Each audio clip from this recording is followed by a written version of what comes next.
It's Monday, May 12th, 2025, and this is episode 335 of You Can Bet on That.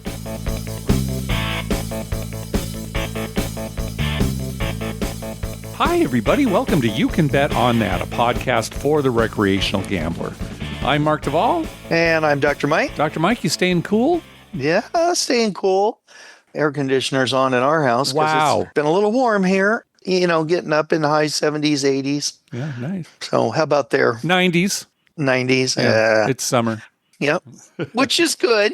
Spring and summer means hope and renewal and more time to gamble because the days are longer. That's right. More time to gamble. Well, there's nothing better than talking about weather on a podcast. That people may be listening to months from now. So let's move on. In our last episode, we got a call from our buddy Ariel who said he went to Caesars New Orleans and inadvertently went to the Harrah's check-in instead of the Caesars check-in, and that they weren't close. And I did some sleuthing, and, as far as I could tell, all the Harrah's branding had been removed from Caesars New Orleans. So I corrected Ariel, and I said, Ariel, it was probably the Nobu check-in that you went to. Yeah. And, then went... Well, Michael James mentioned something about that, too. Well, right? That's why I'm bringing it up, Mike, because I was completely wrong. Oh, my. We got Michael James contacted us and said, no, there is a Harrah's hotel. There's like a Harrah's Tower as part of Caesars New Orleans. And the check-in is actually quite a ways away from the Caesars check-in. So you need to know which hotel you're checking into. And there is a Nobu hotel as well. But Ariel, you were right. I apologize.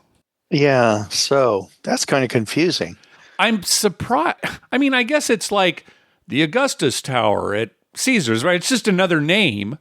But for some reason, they kept the Harrah's name. I don't know. I think it's confusing too, but well, it's not like the Augustus Tower because no matter which tower you're staying in at Caesars Palace, Las Vegas, you check in at the same place. Yeah, you're right. I mean, you don't have different check-ins. Yeah.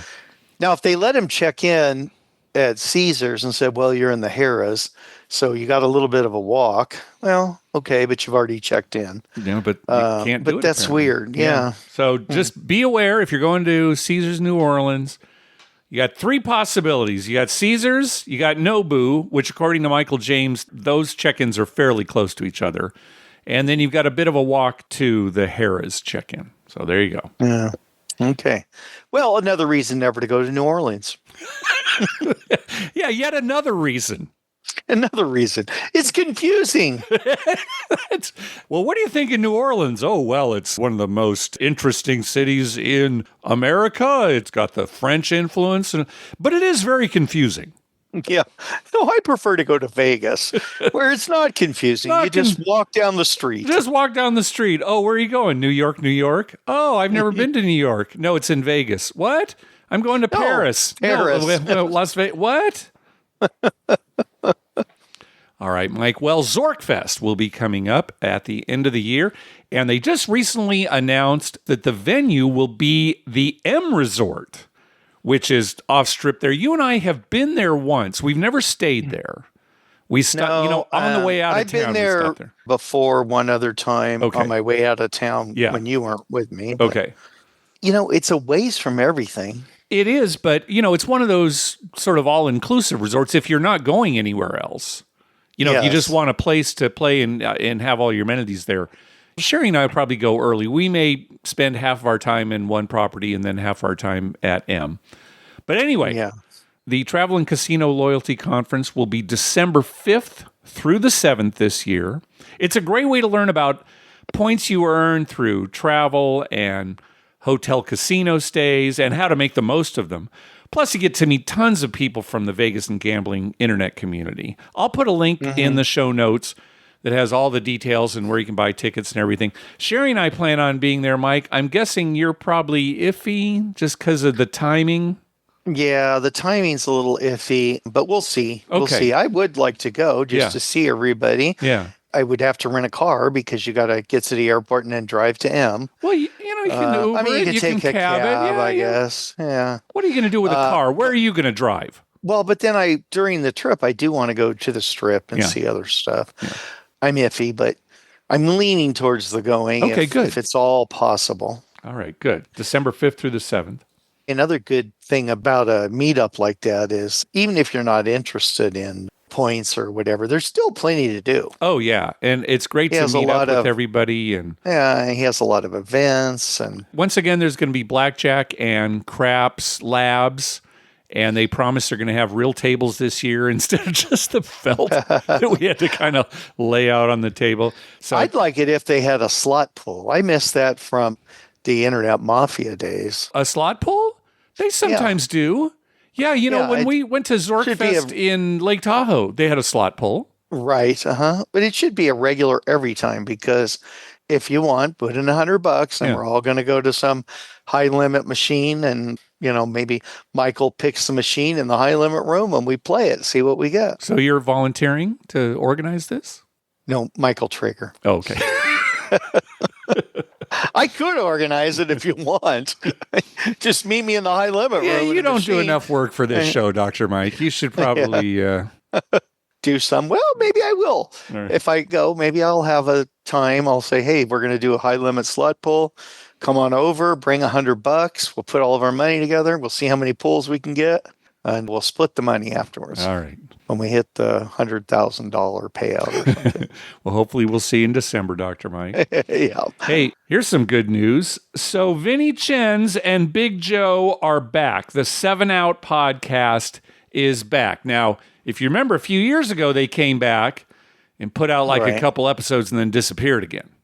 Yeah, well, they fell in a bunker. See, it took them a while to get out of the bunker. Now they're out of the bunker and ready to go. So they're claiming that they're back for good, and I think I believe them. So, yeah, check that out. They just dropped their first new episode here recently. It is so fun to listen to that. They are so entertaining. You can't listen to the episode and not smile and or laugh as you go along because they just play off each other like boom, boom, boom. It's so much fun to listen to. So what was the hiatus for? Oh, I don't know. I think it was Big Joe's fault. Yeah, I think that's what Vinny said.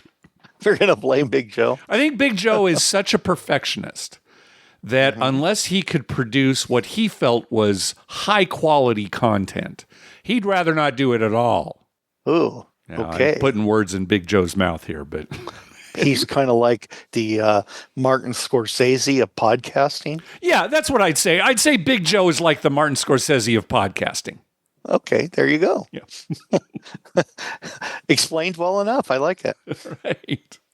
Well, welcome back, guys. The community is so thrilled to have you back. Hey, thanks to everyone who's been clicking through our Amazon link. Remember, whenever you're going to buy something through Amazon, please go to our page first. You can betonThat.com and click through our Amazon link towards the top of the page. All right, we've been saving up on some voicemails, so let's get started. First up is Gunner. Hey, Mark. Hey, Dr. Mike. This is Gunner in Almondale, South Carolina, calling back with my latest trip report from Harris Cherokee. Wife and I went up there Easter weekend, got there Friday night, left Sunday morning. She ended up dead even. No, not dead even. She was down $30 at the end of the weekend, but she turned her $40 in free play to $100 something, and she played on that through most of the day Saturday. So good day and a half of just playing off a free play for her. Dice were pretty good for me Friday night and Saturday morning.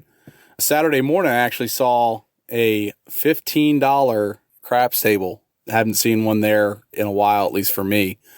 We only get to the casino probably about 4 times a year just with our family life that we've got going on right now at this stage. So being up $500 going into the second half of Saturday, I decided we were going to go for some tier credits, being a 5-time multiplier weekend. And that didn't work out too great from a bankroll, but we had a good time. Sports betting brought me back a little bit now that baseball's going and NHL playoffs started. So got a few sports bets in there and won some monies on the Orioles and Braves and turned a bad day into a semi-okay day. It's a great property. We had a great time.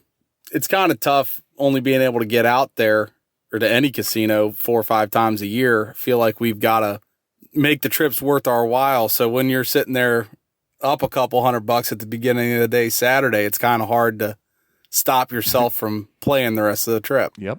But we had a good time. We gamble with what we're okay with, either walking home with nothing or doubling.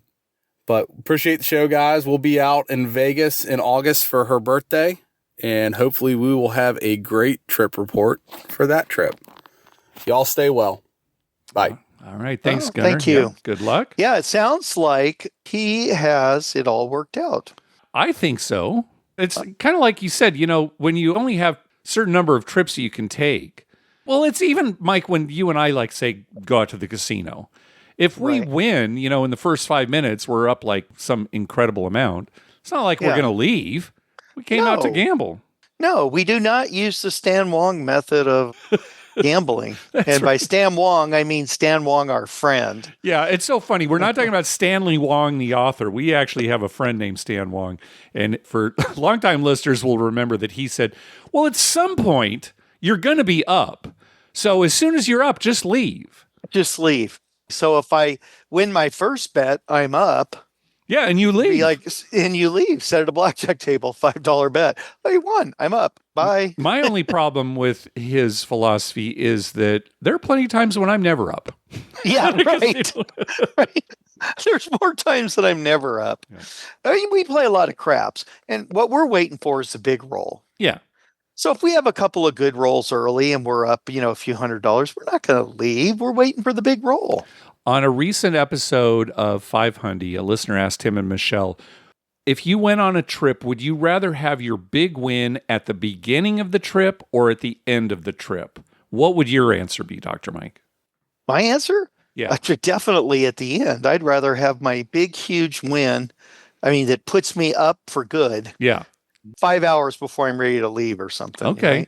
Because I've got enough money at the start of the trip. All right. Tim and Michelle and I say we'd prefer it at the beginning of the trip because then you've got all this money and there's no stress the whole rest of the trip. You got money to play with. You're not worried about being down and trying to get back. It just makes for us less stress. Less stress. Well, that could be true for some people. Okay. You like it at the end. You're happy. You're going home. Yes, I got him. Yeah, all right. Yeah. Okay. Because, it's been my experience when I win early. Like I remember one trip, my dad and I got on a craps table at Harrah's, and some kid was there. It was just me, my dad, and this kid. Early in the day, like on a Friday or Thursday or something. And he had a monster roll, and he made so many 4s and 10s. Mm-hmm. And at the end of his roll, I was up 40,000. 40,000? Yes. And my dad said, you better put that away. You put that away. You put that away. And I'm like, okay. So I put most of it in the safe in the room. And, I took some down, played and lost. And by the end of the trip, because we were there 3 days or something, it was empty because I thought, I've got all this money. I can be a little more, go at it a little harder, right? More aggressive, yeah. Yeah, I never had a good roll and then ended up going home down a little. And it was like, wow. What? Okay, so now I understand your answer. If you have a big win up front, your eyes get pretty big. You maybe go for it, get a little more aggressive. And you could, whereas if you, just a regular trip, you're going to play normal. And then the big win at the end, at least you're taking home some money. Right. All right. Because it's like your attitude, right? So I brought, like 4,000, 5,000, and then all of a sudden I've got 45,000. Mm-hmm. And you're like, oh my gosh. So you go at it hard and then slowly over a few days, you're down to nothing. And then you're thinking, wait a minute, I was up so much money. I better get that back. Okay. Right. All right. Now, you know what I mean? I understand your mindset. Yep. It's how you look at it. Yep. So either answer, I think, is a good answer, depending on the person. Yeah. Now, some people can win right off the bat and then just shut down. Oh, I'm just going to go to the bar and I'm never going to gamble. Or they can pocket away a significant amount of the winnings and never dip into it. Yeah. And that's not me. I'm a kind of go for it guy. That's right. You're going to play the 50-50 drawings at sports events. You're going to play the lottery because you're going for it. I'm going for it. Yeah. I won a couple 50-50 drawings at high school basketball games. There you go. But that doesn't help me because I always donated back to the school. Yeah, you got a problem. And then it makes all the people who don't give it back look bad. So I like that too. All right, let's hear from our buddy Ariel. Hey, Mark, Dr. Mike. This is Ariel. Just a trip report. So I was in Vegas this past weekend, Easter weekend. So we did the helicopter ride for the Grand Canyon. So what we did is we drove to Grand Canyon West, and then we did the helicopter ride. It's like about $360 per person. I think it was worth it. We ended up at the bottom by the river, and then we had a pontoon ride, like to the mouth of the river and then back. So it's definitely worth it for us. We've never done the helicopter ride. Stayed at the Rio, and also had an extra room at the downtown Fremont. And that was kind of interesting. We didn't really stay at downtown Fremont that much, just at the Rio, and also like kind of did some touristy stuff. Gambling was okay. Craps was not too hot, so it was just pointing out. So after a while, just kind of burnt out there. Won a little bit in a slot machine. That was pretty cool. And just walked around and kind of just enjoyed the weekend. Had like the fastest drive back from Vegas to Anaheim, which was 3 hours and like 40 minutes. Nice. With no traffic. So that was a first. Anyways, just wanted to thank you guys for everything that you guys do. Oh, and let me know, do you guys do that? Do you book like multiple rooms to take advantage of multiple play perks? Or do you just save it, even though you're not staying in the room or whatnot? Let me know what you guys do with that, because I end up using it all the time. All right, take care. Yeah, we've done that quite a bit, where we'll... I was just going to say, I would never do that. Yes, we've done that a lot. Sure, and a lot of people in this community do. And I think some people think, I'm not going to stay at Caesar's Palace. I've got a room booked there, but I'm actually going to stay at Bellagio. So I better go up to the room at Caesar's Palace and mess up the bed or make it look like I've been there. Well, that's me, right? I walk up there one time. I don't think the bed up. You don't need to do Put that. the do not disturb sign on. I don't think you need to worry about it. I don't think housekeeping is saying, hey, nobody slept here. And then they're reporting back to their supervisor, and it works its way all the way up to your host. He didn't even stay here. No, the housekeeping's thinking this is excellent. Yeah, it's like, great. I don't have to do anything. I get credit for cleaning this room, and I didn't do anything. Maybe leave a tip for them. Say, right. Up there, leave a tip. If you're going to do something, help out housekeeping. They probably still have to vacuum and wipe stuff down. Maybe, just because, they don't know. Yeah. Maybe you're one of those people who makes their bed perfectly every morning. But usually if you're booking that room that you're not going to stay in to get free play or some kind of offer, you're still going to play at that property. You're giving them business. So again, we do it all the time. Yeah, I think the most I've done is 3. Okay, at one time? Yeah. 3 different casinos that I have rooms in. It's kind of nice, too, whichever one you're closest to is the one you sleep at. Just go into, whatever one's you're closest to. I booked one to get my airplane fee paid. Right. Like, we'll pay your airfare. Okay, I book a room there, but I don't stay there. I'm glad you brought that up because we're going to have a call later that specifically deals with that, getting your airfare, Getting your airfare, yeah. Yeah, that Grand Canyon trip, that sounds like so much fun. It's the kind of thing, though, that I wouldn't do if I were in Vegas. Maybe if I was just going to go to the Grand Canyon as a vacation. Right. But when I'm in Vegas, I can't take it. Well, you know what, Mark? I'm not getting in any helicopters. I never have. No. And most of the people I've talked to have had bad experiences. Most of the people you've talked to that have been in helicopters have had bad experiences. Yes. Okay. It's true. My brother took one in Hawaii and the wind was blowing so much. And he said, it's great. You see all this stuff, but it's so windy. You're kind of the whole time thinking, geez, nerve-wracking. A little nerve-wracking, right? He had the same experience in Alaska. So those are 2 places definitely not going to. And you know how the hot air comes off the desert in Vegas, right? Yeah, I do. Just from landing in a plane and stuff. And it's kind of like, I don't know, I'd be up there in a helicopter. I'm sure it's safe. There are crashes. But you hear about. But you're more likely to be in a car crash than right. you are in a helicopter crash. But it's not for me. All right. Well, okay. Well, Ariel, glad you had a good time. Don't expect to see Dr. Mike up there in a helicopter with you anytime soon. Unless the helicopter has one of those machine guns mounted on the side. I can shoot. I can shoot things on the ground. That I might enjoy. Now there's a Vegas experience. You talk about those gun ranges you can go to, right, and fire off all these assault rifles and everything. That do that, right? That would be great. That's enough. So they take you up in the helicopter. As long as you're strapped in real good, and just targets on the ground, not animals or humans or anything. That's $1 billion idea, Dr. Mike. Just targets that you shoot at. You're not shooting it. Yeah. Okay. Yeah. Good. You're not shooting at don't betters. All right, line up, everybody. A bunch of don't betters, running around, big no pass sign on their back. Ding, ding. You shoot them with paintballs. Yeah, you from a high-powered gun in a helicopter. This is good, Mike. I would like you to pursue that instead of the slot pull for Zorkfest. Okay. Okay. Oh, okay. $400 you get to go up in a helicopter and shoot paintballs down at Mark and I running around some field. Right. Dr. Mike, look out. There'd be too many takers for that, Mark. Nothing else would get done at Zorkfest. All right, next call. Hi, this is Kevin from Sacramento, and I got a trip report. I went to Vegas for my wife's work trip for a few days. And from there, I flew from Vegas to New Orleans, so got a lot of gambling in. Was up and down the whole time, but eventually left it down only a little bit, which is pretty good, given that I had a pretty big bankroll to last me all week.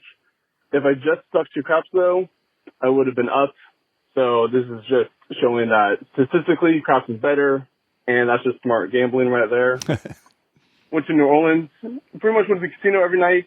Craps minimums were $25, which is a little too high, and they did not lower the whole time we were there, no matter what day, what time. There are $25 minimums. But we did do the craps machine, which is still a $5 minimum. We all win big on that one. I do got a question about the all-tall small bet. So in normal craps, you make the all-tall small bet before the come-out roll, right? Which I always found annoying because if you roll a 7, then you win your pass line, but you lose your all-tall small, which can sometimes be more than your pass line bet. And if you get a point, that number is crossed off the all-tall small, so then when you make it later, it doesn't do anything for your all-tall small bet, right? So on the craps machine, it allows you to put money on the all-tall small after your points is established, but only if nobody else has put money on it yet. Since this is what I prefer, I was telling everyone to wait until a point was established, until they put money on that. I was just curious on why this is.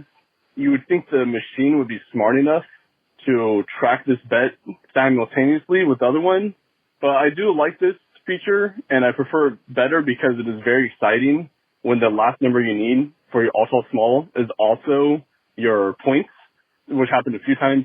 So I like this way more than the normal version. Let me know what you guys think. Also in New Orleans, a lot of bars have slot machines in them, and I was just curious on the gambling laws there. I know New Orleans laws are different from the U.S. because they allow open containers. So is gambling just 100% legal there? And if so, why is Caesars the only casino there, like the only main casino? You'd think more casinos would build up. In separate news, I'm going to the Cal Expo horse races tomorrow in Sacramento because it is the last day that they will be open, and they've been open since 50 years. So going to go out, make some bets on the horses. Anyways, just want to thank you guys for the podcast and keep up the good work. Bye. All right. Thanks, Kevin. Yeah. Thanks. Hopefully you had fun at the horse race. Yeah. Cal Expo in Sacramento, they used to host harness racing, and they closed down on May 2nd, declining attendance and the cost of maintaining the facility were listed seems as reasons. So horse racing is winding down. Well, we've talked about this for a few years. You know, when American Pharoah won the Triple Crown. That kind of ignited a more of an interest in horse racing. But yeah, it's definitely been declining over the years. Yeah, and I think some of the big, like there's going to be Kentucky Derby and stuff like that. But I would imagine, and I don't know this for sure, but I would imagine track attendance at like at smaller venues. Yeah, at smaller venues is way down. It could be, yeah. So eventually you may have, 3 or 4 tracks in the country that host some of these big things, and that'll be it. Yeah. Dr. Mike, you and I have talked about New Orleans and, hey, yeah, why is Caesars really the only property there? We don't know anything about the gambling laws in New Orleans or Louisiana. I would imagine, and this is just my guess, there's not a lot of room. Not a lot. No, right? No. I mean, because the flooding areas are out, right? Nobody's going to build a big, huge casino in an area that might flood or might sink. A big flood like hurricane hits and levee breaks. And we could say that about any structure in New Orleans, right? Yeah, but any structure is not worth that much. All right. I'm just thinking that usable land is at a premium. And so buying land there and building a big casino might be hard to do unless you did it outside of New Orleans, outside the city. And then they might worry about, well, people are going to come. They want to stay in the French Quarter, right? Are they going to drive out here to the casino? Okay. Lack of real estate. Yeah, that's kind of my thinking. Now, that may be wrong, but because otherwise, why wouldn't you have more casinos there? Yeah, you got people partying all the time and stuff. We don't know what we're talking about because, again, we don't know the reason. We don't know the laws down there. So feel free to educate us, people. Yeah, if somebody knows that exactly why that's never happened. Kevin was talking about the all small tall. At most real craps tables, they will let you bet the all small tall anytime as long as nobody is already on there. Right. And I've never been to one that doesn't let you do that. I am trying to remember. I think I have where it has to be the come out roll, but there's no reason for the casino to make it that way. Right. If nobody's on it and it's the middle of a hand. If nobody's on it, and usually they don't mark anything if no one's on it. So you can bet on it. Now, you could say to everybody at the table, kind of like Kevin was saying, hey, let's not bet on this until a point has been established. And as long as everybody agrees, yeah, that's fine. It's just that most people make the bet on the come out roll. So it would be very hard to do on a table with a bunch of people. To convince them to wait. If you didn't know, right?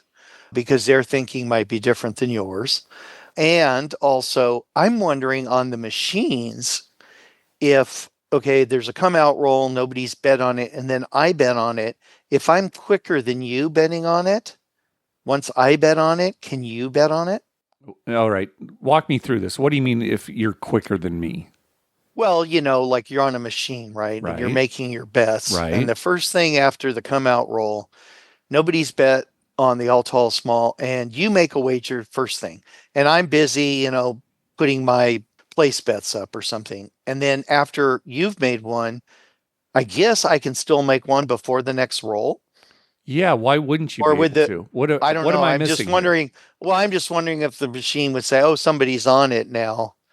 No, not before a roll. I mean, that would be the case even if it were the come out roll. So in your scenario, only the first person who made the bet would be able to make the bet? I was just thinking on a machine. I know in real life, the casino would say, yeah, we haven't had a roll. Anyone can put on there. But all right. I'm just wondering the machine takes that into account. So the machine can figure that out. Oh, my God. I can't believe you're making this more complicated than it has to be. I will say this, though. Let's say you are at a machine with multiple people. There's no reason why the machines can't be programmed to treat everybody's all small tall separately. It's not like you, true. Right? It can keep track of the numbers just on your machine. Right. It's not like your bets are linked to anyone else's. Yeah. So it sounds like that's not the case, but there's no reason it couldn't be, right? It's all computer, all electronic. So right. Well, there's a program for you to write and make a better machine. I'll write a sternly worded letter. Well, just write the program. Then who do I give it to? I don't have the source code. You sell it to somebody and say, "Hey, look, this is a better I don't think machine." I need to write the program. I think I just need to say, "Hey, keep the all small tall separate for every player." All right, we got to move on. This is terrible that we've spent this much time talking about this. Next call. Hey, Mark and Dr. Mike. It's Marco from Germany. I haven't called in a while, but I made it to Vegas this month, and I wanted to share some thoughts with you. I had a really good time overall. Was there for 10 days, which is long, I know that, but coming over from Europe, you kind of have to stay a little longer. I always try to combine it with something in between. I go to a national park or to Los Angeles or to beautiful San Diego, and then I come back to Vegas for a little capper of another 3 or 4 days and then go home. This time around, I stayed at Fontainebleau and the Bellagio, which were both very, very nice. Fontainebleau, I'm a big fan of, I have to say. It's a gorgeous hotel.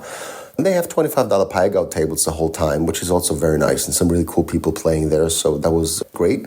Overall, gambling-wise, went pretty well. Like, for the amount of time I stayed there, I only lost like $600 or $700, which I think is a spectacular result for that amount of gaming, because I gamble every day and I get the rooms comped. So factoring that in and all the drinks I have there, I think that was a very good deal. Mostly play craps off-strip to get the cheaper tables. So I wanted to report that the $5 table is not dead in Las Vegas, but you have to make an effort to find it. You can find it in the mornings at Ellis Island or at the Palms. So shout out to the Palms, which has recently changed some things. They don't go over 10. Ellis Island will have $5 in the mornings and then change it at maybe noon, something around that. You never really know. But if you show up early, they grandfather you and you can play for the rest of the day for $5. Other places you might find it is Downtown Grand, Oyo, and South Point, but only during the day. In the evening, I think $5 is dead now.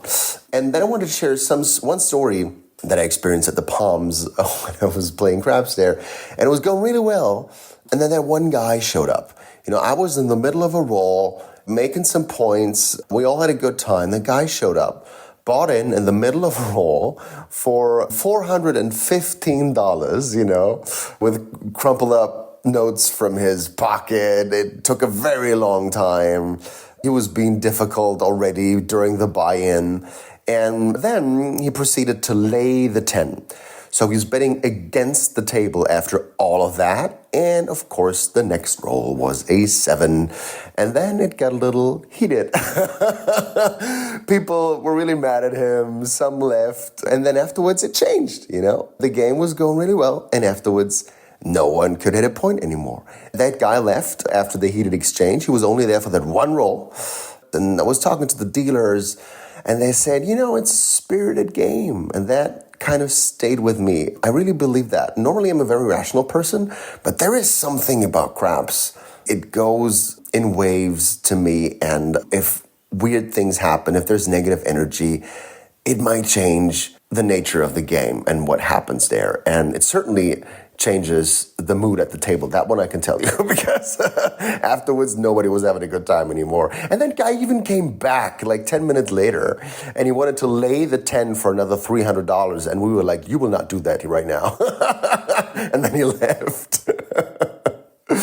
Well, we will not be friends. But hey, overall, I had a great trip. So thank you for your efforts on this show. It's amazing. I love listening to it. And best of luck to you guys. Goodbye. All right. Thanks, Marco. Great trip report. Appreciate it. Yeah, there's always that guy.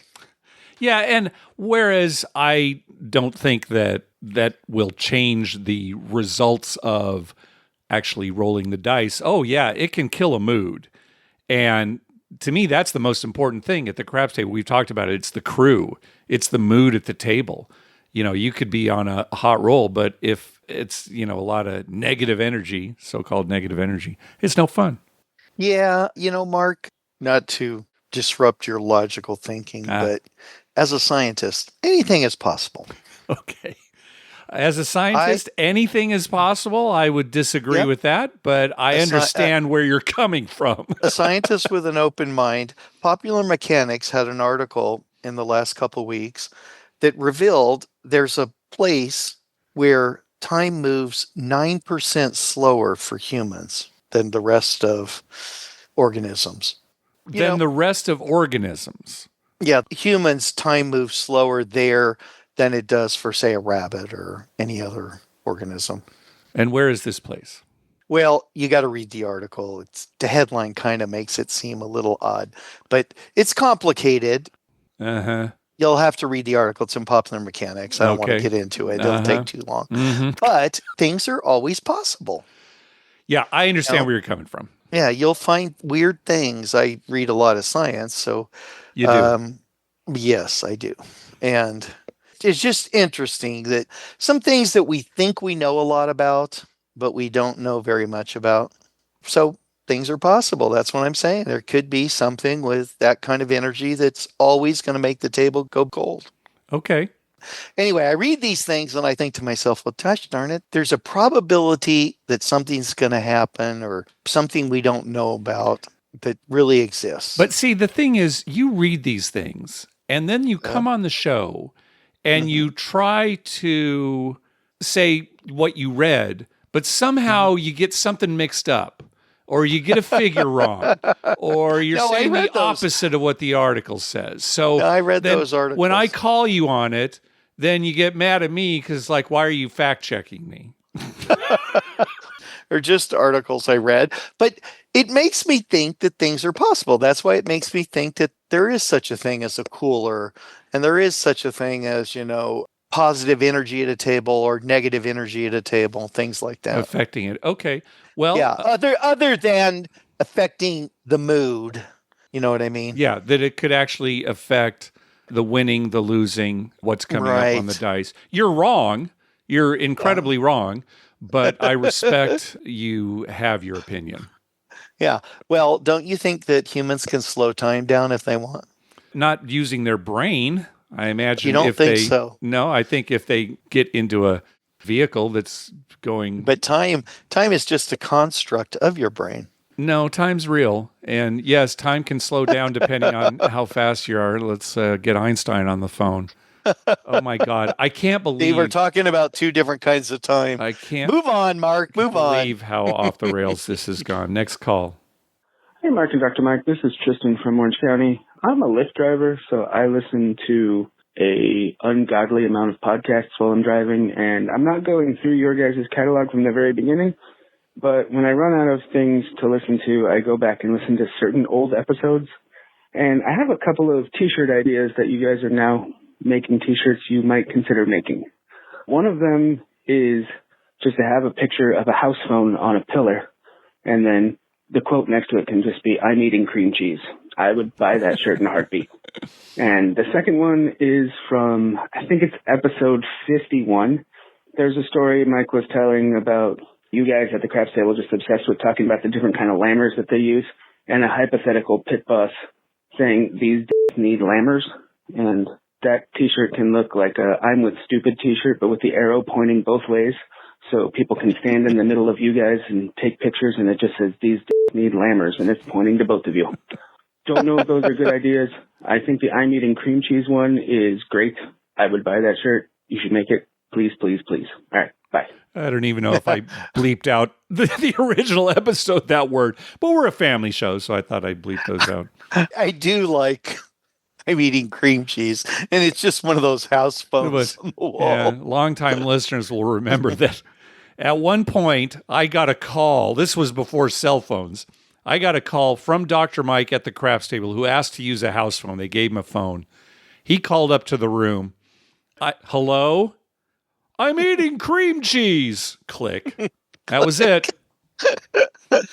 Yep, that's what I did. Yesterday, leaving the school, I'm walking down the hall, and the principal and 3 teachers are talking. Mm-hmm. And they look at me and they said, "Have a good weekend." And I said, "You guys too." And then I put my hand on one of the teacher's shoulders and said, "Try not to get arrested this weekend." Uh-huh. And walked away. Didn't say anything else.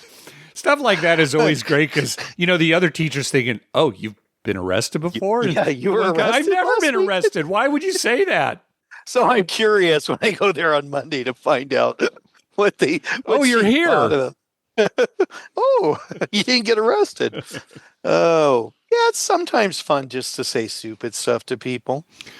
But it always needs to end with a click or a walk away. You can't stay there and explain it. That's what's nice about using a landline. When you hang up, it's really loud and clicky.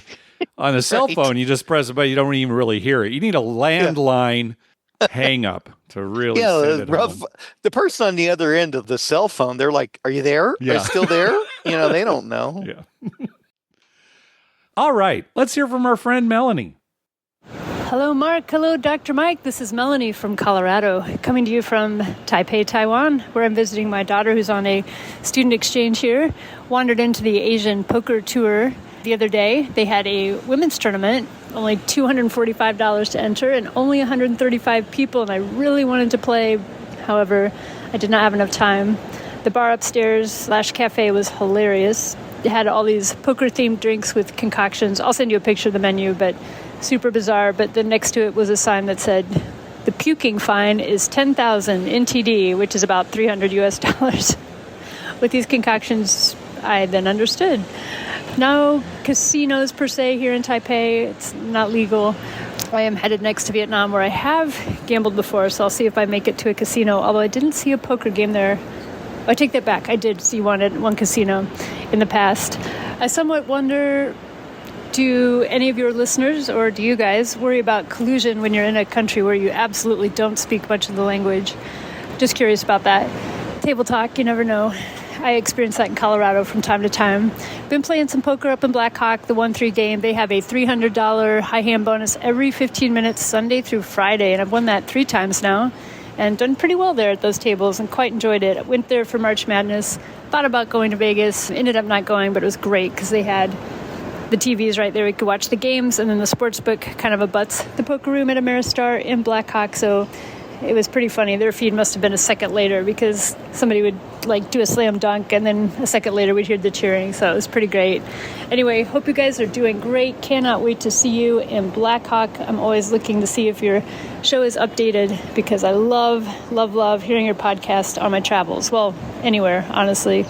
So from Vietnam, I'll go to Singapore. Might try to make a casino there, and then on to Venice, Rome, and the Amalfi Coast, where I doubt there'll be poker offerings, but if there are, I'll find them. All right, thanks again for all your great work. All right, thanks, Melanie. Globe-trotting Melanie, traveling the world. Excellent, I love that. Yeah. Black Hawk, Thomas and Melissa starting to set things up. September, Black Hawk, Colorado. I plan on being there. Dr. Mike, you plan on being there. I think many people from this community plan on being there, so hope to see everybody there. She's talking about collusion. Yeah. And we've experienced that a lot in our old Pai Gow days. Yeah. Now, it's different, traditional poker table versus Pai Gow poker. But yes, in the old days when it was kind of the Wild West and you weren't playing against a casino, you were playing against other players, people would stand behind you to try to read your hand and then signal to the bank. There was stuff going on there. And there was a lot of foreign language going on at the table too. Now, tons. They're speaking Vietnamese, Tagalog, there's like 5 languages going on. And at some point, I remember the dealers, they made a rule, the casino English only. Right. But that was for the people sitting. The people standing behind could speak whatever they wanted. It was interesting. But I'd be a little concerned if I was in a foreign country and didn't know the language because, often you're playing against maybe regulars who know each other. Right. So they could kind of signal each other very quickly and, not even have to have some kind of special signals in place, just a word here and there. So it's always something to watch out for. Yeah, even here, Melanie said she sees it in Colorado every once in a while. So, you have to watch out for it. It's funny, she sent us a picture of that vomiting fine sign, right? It was 10,000 Taiwan dollars vomiting fine. And there's a little picture of a guy throwing up and like a... That should be everywhere, Mark. I mean, when you go into a restaurant, they should have the rating card there from the health department, if it's an A, a B, or C, whatever the rating is. Yeah. And next to it, they should put out, this is the fine for vomiting. Yeah. I agree, Dr. Mike. I mean, anytime I go into a restaurant, one of the first things I want to see is the word vomit. Yeah.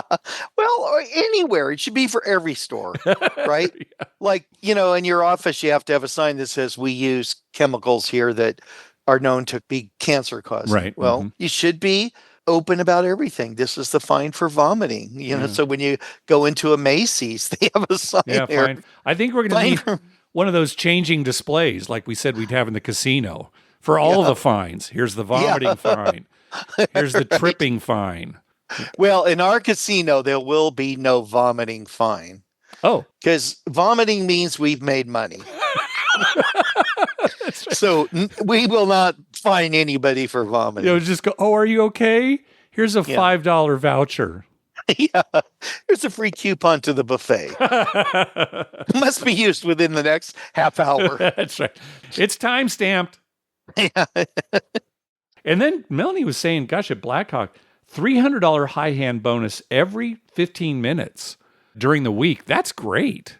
Wow. Yeah. Yeah, that is pretty good during the week. Yeah, though. right. Not on weekends. Yeah, nice. Right.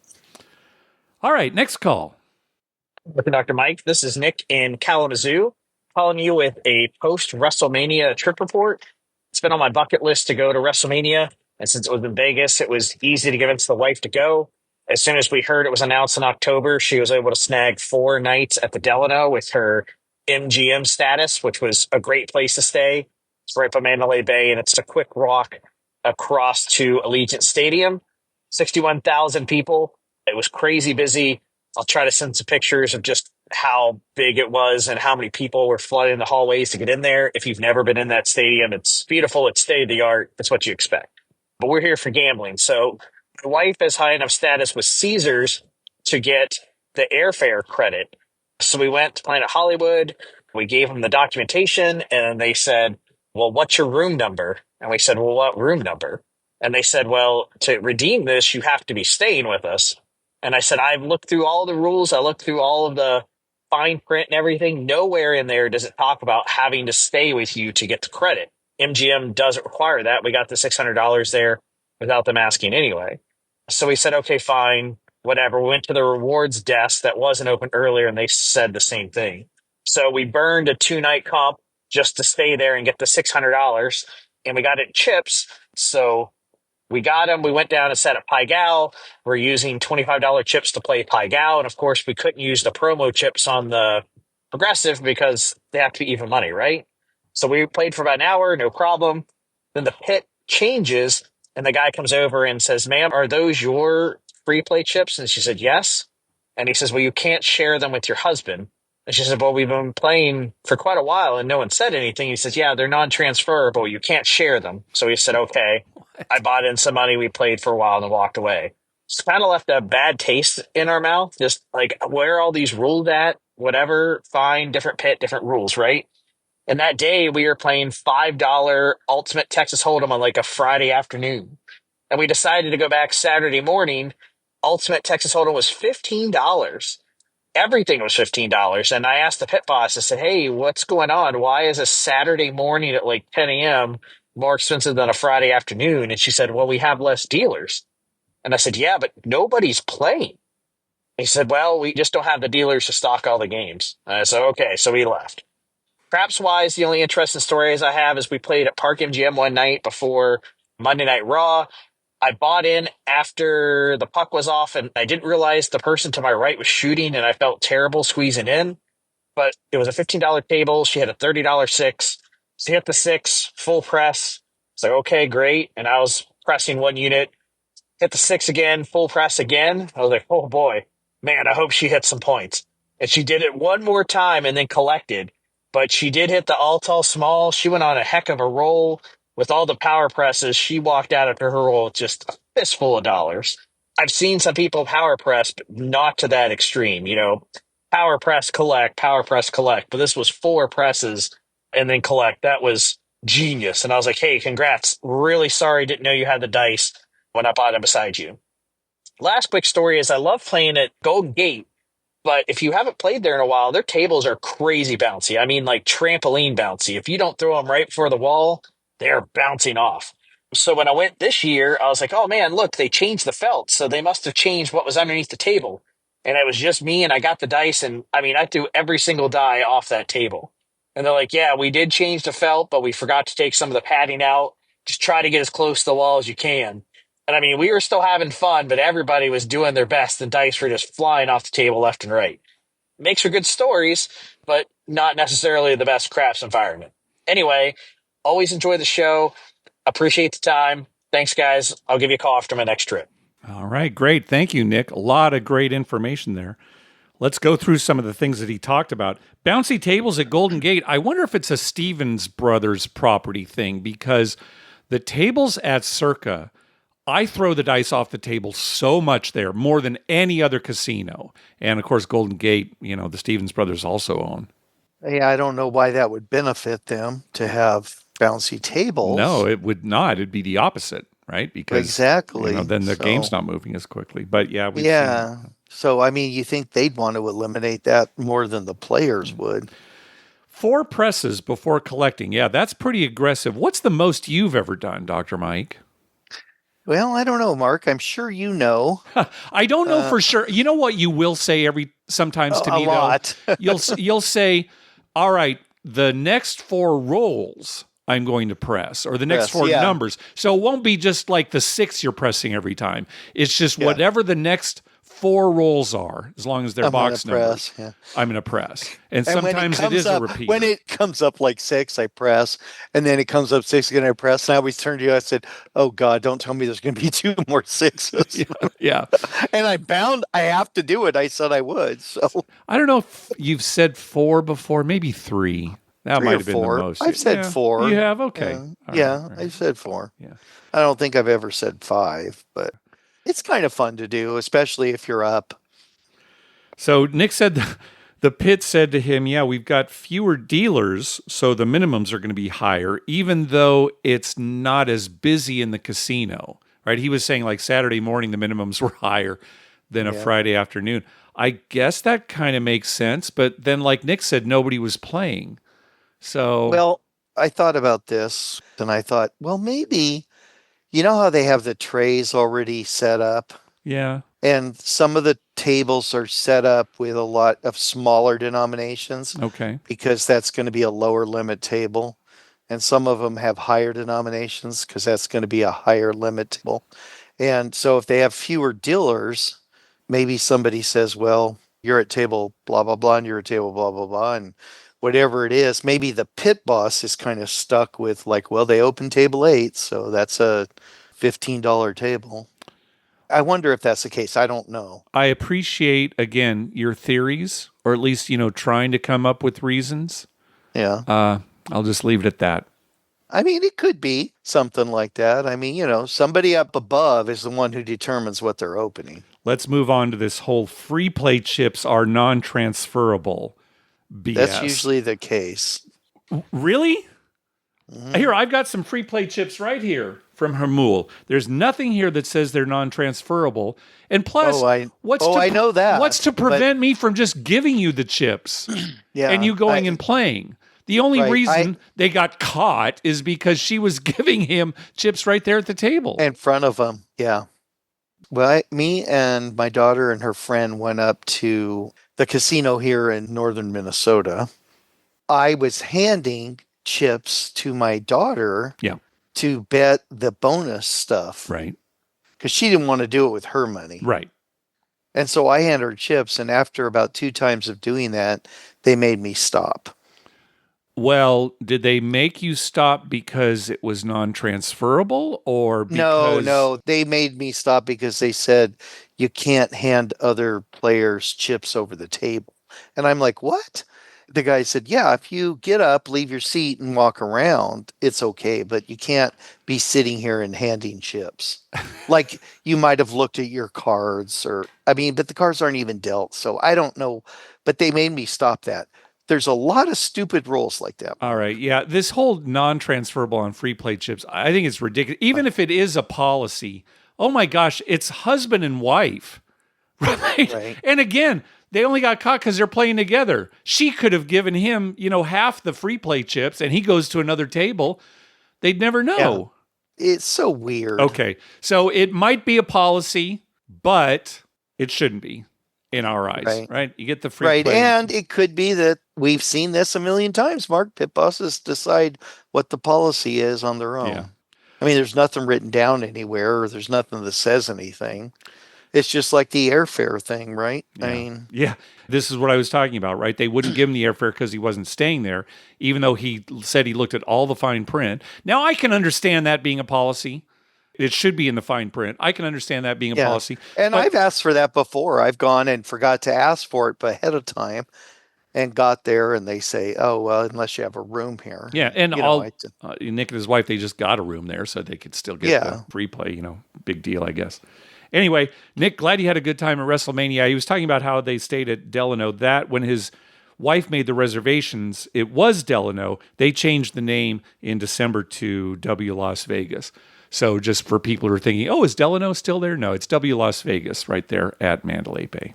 And WrestleMania, they initially said that ticket sales were low, but I think it ended up being okay. That's what I heard from you. But yeah, the first night was sold out. I don't think the second night was. But yeah, it was a huge success for them. They'll be coming back. Yeah, because I had read something that ticket sales were real low and the casinos were disappointed. No one was booking. But, it's WrestleMania. Maybe people who enjoy WrestleMania maybe book late. Maybe. A last minute thing. I'll just say, I think I'll go. Yeah. All right. Last call. Hey, Mark and Dr. Mike. Nate from Atlanta with a trip report about my stay in Las Vegas last week. Went out there for a convention, but the wife joined me for some Vegas fun on the weekend before. That resulted in a 6-night stay between Bellagio and Paris, and I learned 3 things. Thing number 1, 6 nights is far too long in Las Vegas. Thing 2, I don't think Bellagio is really all that much nicer than Paris. Rooms about the same. Yes, the casino floor is beautiful and they have a lot of high-end things, but it's kind of boring. Not a lot of places just kind of pop down, grab a drink, do something casual. The only really notably great thing about Bellagio over Paris or a lot of other properties is the pool area. That was pretty fantastic. Next thing I learned was the El Cortez downtown is amazing. I've heard a lot about the new renovations. I've never been. Decided I'd go check it out. It didn't disappoint. It has a shot at being it's for sure my new favorite downtown casino. Might be my new favorite Las Vegas casino. Wow. Looking forward to trying it again and testing that theory out. Planet Hollywood is the reigning champion for me there. A couple notable gambling things. I am sorry to report that I think I'm now a slot player. I played more slots than anything else on this trip. I'm not proud of that. I'm going to do my best to fix that problem. Yeah, maybe that hiatus from craps kind of ruined me and messed me up, and I need to get some therapy or something. Also, I went over to Plaza, played some blackjack. My record is losing 16 consecutive hands of blackjack. However, at Plaza, I won 15 hands of blackjack in a row. So that was really exciting. Looking to see if I can best that at some point. Thanks for everything you do, guys. Next up will be a stay at Red Rock, which I've never been to, and looking forward to some non-downtown, off-strip fun at that place. Have a great day. All right. Good luck, Nate. 15 wins in a row. That's fantastic. I think we saw Paul do something like that once at Four Queens, and you might have had a run too at the old Silver City, I think. Yeah, both of those are true. Yeah. What I hope is that Nate gets his consecutive win streak higher than his consecutive loss streak. Right. We got to get it past that 16. Yes. Yeah. So when somebody asks me, say, well, I've won 20 hands in a row and the most I've ever lost is 16. So there you go. Yeah. Yeah, a lot of love for El Cortez coming from many sources. So Nate is just another who's saying it's good. Yeah, I haven't been in about 4 years, but old school Vegas, downtown, we've heard that some of the renovations have been great. And he's talking about Bellagio versus Paris. I don't like the Paris casino floor. I never have. I don't either. I don't enjoy playing there. I love Bellagio's casino floor. I've never stayed at Bellagio. I have stayed at Paris. I do enjoy staying at Paris. I just don't like playing there. It feels too confined to me, and Bellagio feels more open. I think you hit it. Yes. It's cramped. It feels cramped at Paris. It feels kind of dark. Yeah. And at Bellagio, it's open and bright. So there's so much going on the ceiling there too. Like they have those grapevine things, and at Paris, they try to make it. And what's this big thing here? Oh, it's part of the Eiffel Tower that. Yeah, and it just kind of makes it dark. Yeah, I think. Yeah. Which I like Bellagio's kind of bright and open. All right. Well, that is going to do it for this episode. We want to thank Kurt for his recurring donation. Thank you very much. And we also got a donation from Vinny Chens.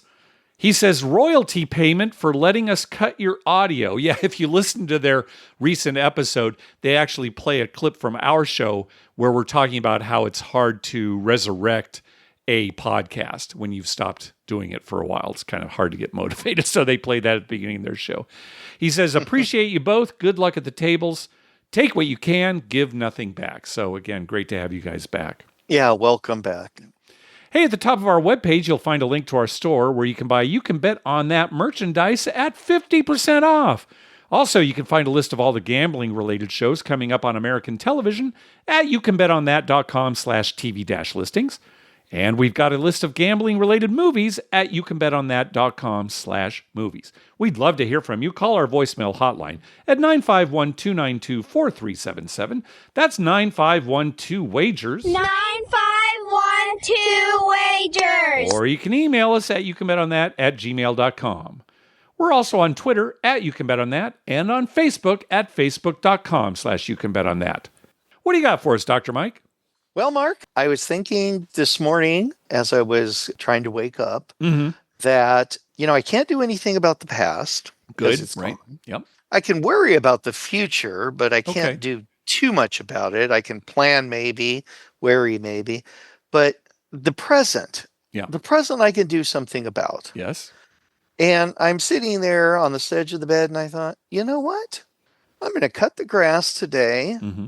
And do a little yard work, and then I might head down to the casino. Oh, that's so smart. Yeah, so I get the best of both worlds. I get work done at the house, and then I'll take a little luxury time for myself. There you go. Good. Not that I'm going to stay there long or gamble much, but I'm going to drive there. I'm missing it. Yeah, you haven't been in a while. Yep, haven't been a long while. Just going to drive on down there, get my free play that, and see what happens. All right. I hope you don't win right away, but I hope you win at the end. Yes, very good. Thank you. That would make me happy. As long as that winning end puts me ahead of, whatever free play I got. Yeah. But anyway, that's just a good way to live your life. Get up, sit on the edge of the bed and think, what can I do today to make me happy? All right. Good. I'm so glad you said that, Mike, and good luck. All right. You too. Because I hear you might be. I might be going as well, so I'll let you know how that goes. All right. Thanks for listening, everybody. We'll talk again in 2 weeks. Yep.